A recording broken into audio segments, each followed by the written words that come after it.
Chinese President Xi Jinping has wrapped up his two-day state visit to Ecuador. The two countries signed nearly a dozen financial and commercial agreements and dedicated Ecuador's largest hydropower station built with Chinese backing. CCTV's Paulo Cabral is live in Quito with more. Paulo. And just as you were saying, Elaine, the Chinese President Xi Jinping is already in the airport, about to depart. Probably momentarily he will up the plane, and then the plane will take off to take him to Peru, where he will take part in the APEC leaders meetings over the weekend. This after two very busy days of this historic visit to Ecuador. On Thursday, as we're also saying, he signed 11 actually commercial agreements, cooperation agreements between China and Ecuador that are likely to have impact on the Ecuadorian life for many years to come. Those were agreements in the areas of finance, of culture, also more money for relief and reconstruction for the people that have been affected by the Ecuador earthquake in April. And today, actually, President Xi Jinping started early his schedule with his host and counterpart, Korea, in a ceremony to honor the heroes of Ecuadorian independence that happened in the Plaza de la Independencia, the Independence Square, right beside Ecuador's National Assembly. Then right after the ceremony, both presidents went into the assembly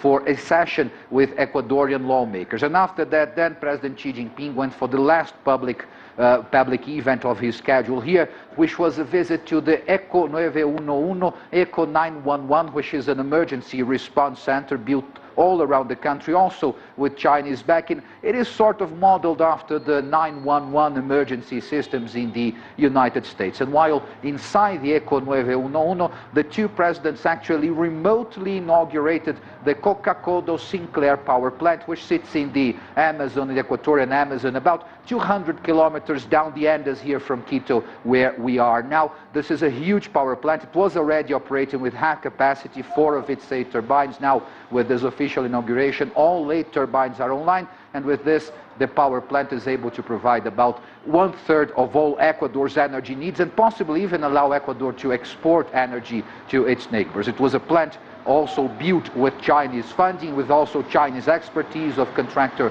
Sino-Hydro, and it's often hailed as one of the prime examples of cooperation in infrastructure between Ecuador and China. Both leaders said numerous times here that they want to deepen and straighten these ties with more investment, more business. Let's hear what President Xi Jinping had to say about the importance of Ecuadorian-China relations.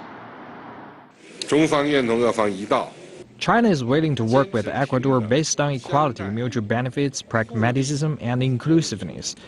Both sides should keep enhancing cooperation and moving forward to the new chapter of our comprehensive strategic partnership. In this visit to the Eco 911, the presidents also announced Chinese investment in the construction of a new hospital to replace a health facility that was destroyed in the April earthquake here in Ecuador. After this, Xi Jinping had other private meetings here in Ecuador. Details are not released, and then, as we're saying, off to the airport and then taking off a bit later today to Peru. Paulo, why was this visit considered historic?